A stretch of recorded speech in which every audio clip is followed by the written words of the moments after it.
Backloggers, welcome back to another bite-sized episode of the Backlog Breakdown. Now, we talk about here on the Backlog Breakdown all the time that we're here. We want to equip and to edify the church.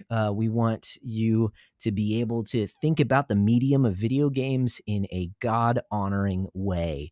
And that is what I'm seeking to do here on this bite-sized episode. Bite-sized episodes are episodes where I take one thought and I talk about it for a little bit. It's not really a complete thought. It's not really thought out very much. So you only get a little bite-sized version of what I'm thinking. Hopefully it makes sense. We'll see. You can determine whether or not it makes sense, but it just has to do with some of the stuff that I've been reading, some of the stuff that I've been thinking about. So I'm not here to really talk about a specific video game like we have been a lot lately, but about the idea of video gaming in general, of recreation in general, and where that fits into our life. Because I don't know about you, but one of the things about video gaming is that it can tend to take over your life if you're not too careful. You can end up enjoying it a bit too much and playing longer than you intended to play. And this can happen a bit habitually until it starts kind of taking things over. And so I think one of the basic questions when we think about as Christians, as people who want to honor God with our life, one of the questions we have to ask is how much ought I to be video game? First of all, is this thing even worth doing? Is this a venture worth undertaking? Is this hobby even something that I should allow into my life? And I'd say largely we're, as a podcast, that's part of what we do, is to provide an apologetic as to why we believe that this is something that can be worthwhile for a lot of people. It's something we acknowledge that a lot of people already do, is playing some sort of games. And so the medium of video games is not inherently sinful. There's nothing wrong with it, but we also want to recognize the pitfalls that it has, the way that it does, it provides more stimulus than a lot of other types of games and recreation. And so we want to be careful. So we want to engage wisely and responsibly. But also we want to highlight the good things that certain video games can teach us as well. So with this kind of question in mind as to ought I even to be doing this? Okay, yeah, I'm kind of stepping past that. That was the first question. Yeah, we believe that this is something that can be good, that is not inherently bad by any means, and in fact can be rich and edifying, and just fun as well. And there's nothing wrong with some good old fun. I think it's a good gift from God, but it does depend on how we use it within our lives. So how much is too much, man?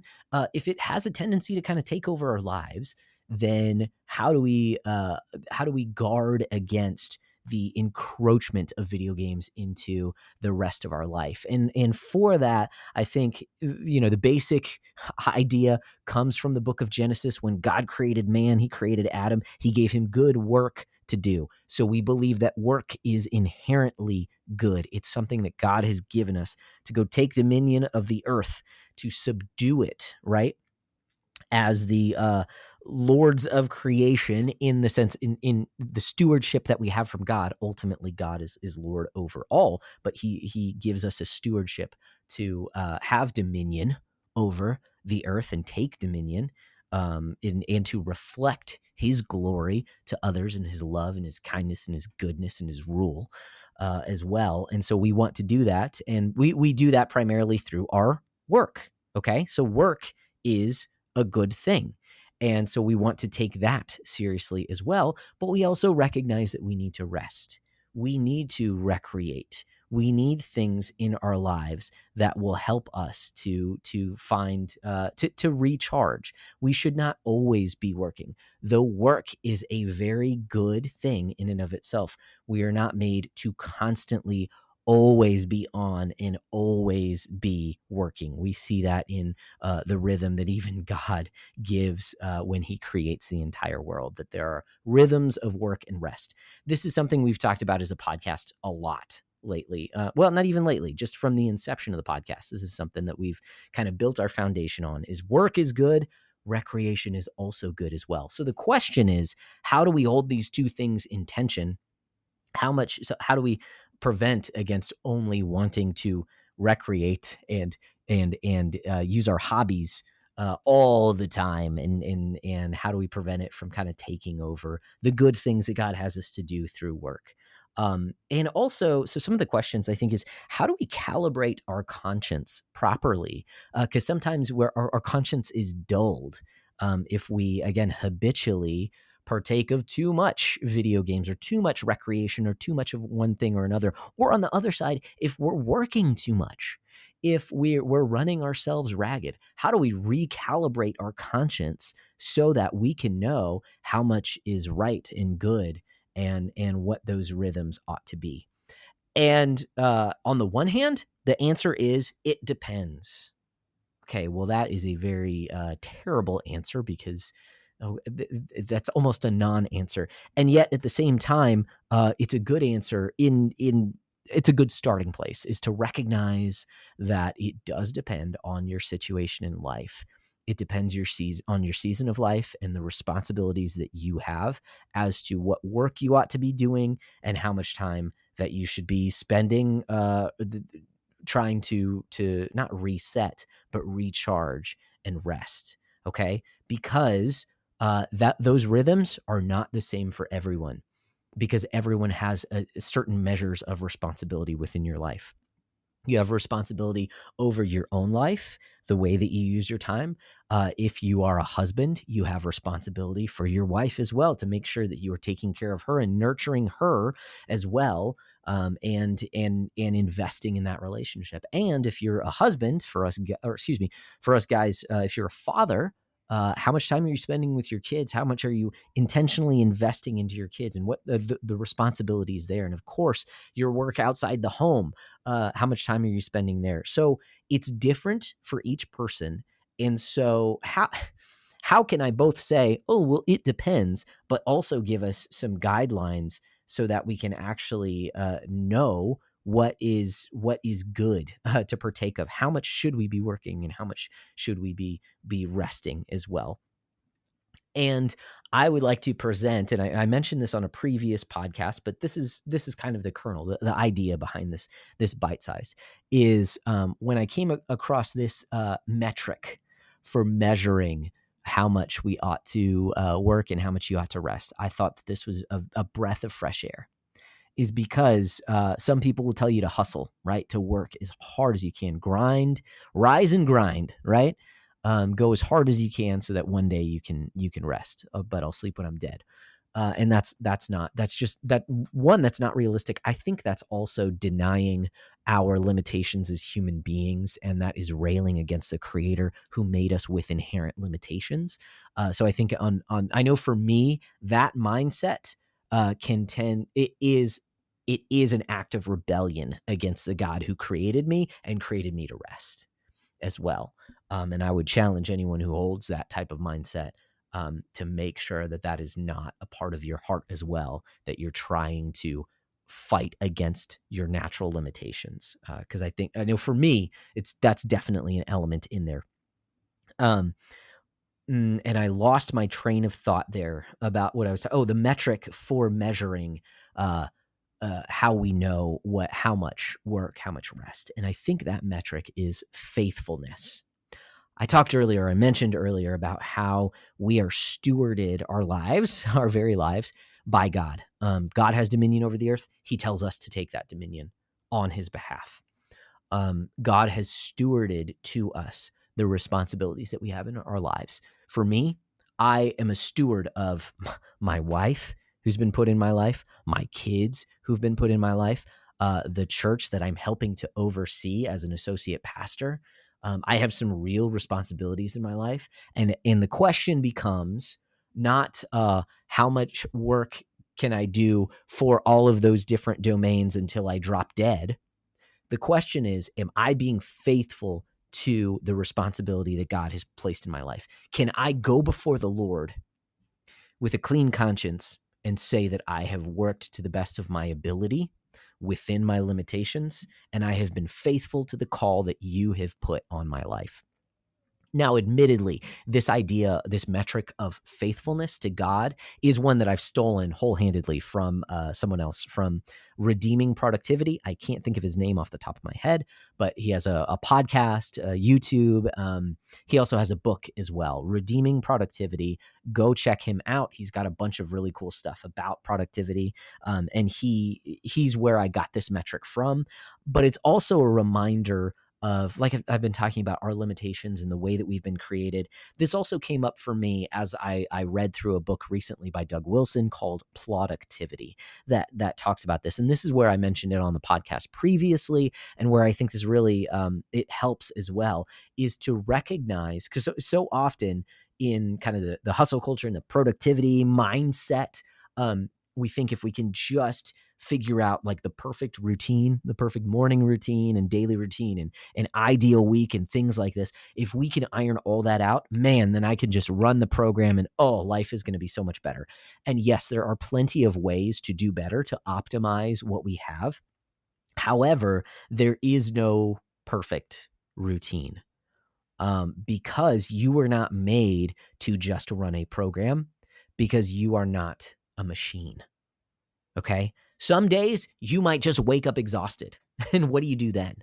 You can't run your perfect routine when that happens. We have physical constraints in our bodies that will prevent us from treating ourselves as a machine that can just run a program day in and day out. That's not the way we were made. We were made for a relationship with other people. And that's not how our relationships work either. It's not like every single date night that I have with my wife is run the program and you'll have a great marriage. Like, no, that's not going to work.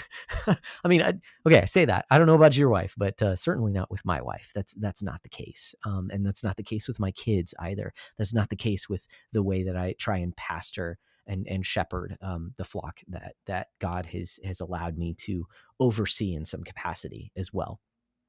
I think another highlight of the reason that this idea of, am I being faithful to God in the responsibilities that he's given me?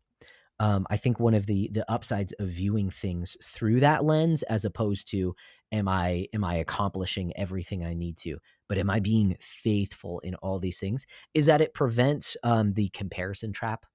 Because some people have higher capacities. Some people have different responsibilities. They don't have as much on their plate. Even the intricacies of, say, what their wife needs from them in order to have a good relationship is different between me and my wife and someone else and his wife. Like, we all live different lives, and so we don't have to compare ourselves to one another. So long as we are going before God and seeking his approval, am I being faithful to what you've called me to, and taking into mind the limitations that you've put in my life, and recognizing that I am made both for work and for recreation and for rest and enjoyment of the good things that you have given me. Am I faithfully enjoying the good things that you've given me? That's another question. For those of us who might tend to be workaholics, is, am I actually taking some time to enjoy the good gifts here that you've given me on earth? Or am I just kind of throwing those to the wind so that I can get more done on my own dime? And does that mean that I'm just not relying on the Lord as much as I ought to be? I think the idea of faithfulness to God, it also helps to recognize that we have different seasons of life. Look, if you have young kids, you are in a different season of life than when you have teenagers, in a different season of life when you're an empty nester. And that directly correlates to your responsibility within your life and what faithfulness looks like for you right now. Being able to fulfill all of the roles that God has given you, and to do that well, and to be faithful. So that's the idea, is, are you being faithful? Because there are consequences of working hard, good things. There's also consequences of being lazy. So this would be unfaithfulness in the responsibility that God has given you. So we want to be deliberately faithful. We want to think about the areas of life that God has given us, the responsibilities that we have in all of our areas of life, and think about what faithfulness looks like, and then be deliberate to do those things as a stewardship of, frankly, the wealth that God has given us. He's given us so much. I talked about how I'm trying to use my phone less because it can tend to be a distraction. I also recognize, hey, I have a supercomputer in my pocket. I can get a lot done with this thing. It's amazing that I can even right now record this podcast so other people might be edified by it in the few minutes that I have. That's an amazing gift that 1,000 years ago would have been completely mind-blowing, that I can just pull this stuff up. I mean, think about all of the letters and the signet rings and the servants that I would need to send out these letters to you in order for you to even just read the things that I'm saying, let alone be able to view this on the internet or to do it for free. I mean, all these things are pretty amazing. We have an abundance of wealth, and we want to be faithful to God with the wealth that He has given us. So redeeming productivity has in the metric of faithfulness, he talks about different areas of life, different domains of life that you want to ask yourself whether or not you're being faithfulness and whether or not you're being faithful. Some of these domains, I have it written down here. It's spiritually, are you faithful? Are you being faithful? Spiritually, relationally, vocationally, physically with your body, intellectually, the things that you allow into your brain, and recreationally, which is enjoying the good gifts of God, as well as economically, just sticking to a budget, right? Using the things that God gives you financially as well. So that hopefully that's helpful for you. Because it's been very helpful for me. In one way, it's been freeing because I don't feel as tied down, but it also is encouraging to me. Like it motivates me to do well in these things because I'm being faithful to the God who's been so gracious to me. So then every area of life, the stewardship is out of a love for God. So when I enjoy the good gifts that God has given me, including a video game, I can do that in faith, because whatever is not of faith is sin. I can be thankful to God that He's given me this time, that I can play a video game while I'm also on the elliptical, exercising my body. That's a good gift that God has given me. I don't want to squander it. I want to do it well, and I want to praise Him for it. And right now, that's what faithfulness looks like to me. It's not being able to play 4 hours every night because I got all my other responsibilities done. If that's you in your life, awesome. That's great. But also, I don't want to be, I want to protect myself against jealousy because I'm just not there. I can't play very often. But I want to be faithful in every area, recognizing, hey, right now, I just have a lot on my plate. That's just life right now. But I want to be faithful to God in these different areas. And hopefully I'm being faithful to Him even now, recording this podcast so you can listen to it. So hopefully that's helpful for you. I'd love to hear your thoughts. If this has encouraged you at all, if you have any pushback, I'd love to hear it. Reach out to us. Check out the linktree.com/the backlog breakdown. You can reach out to us there, and we'll talk to you later. So hopefully, like I said, this bite size has been encouraging to you. It's just a little bite. I haven't really thought through it too much, except that I want to be deliberate. I want to be faithful, and hopefully you want to be faithful too. So here's to next time, loggers. We'll catch you on the flip side. Keep eating down your backlogs, and we'll keep breaking down the benefits.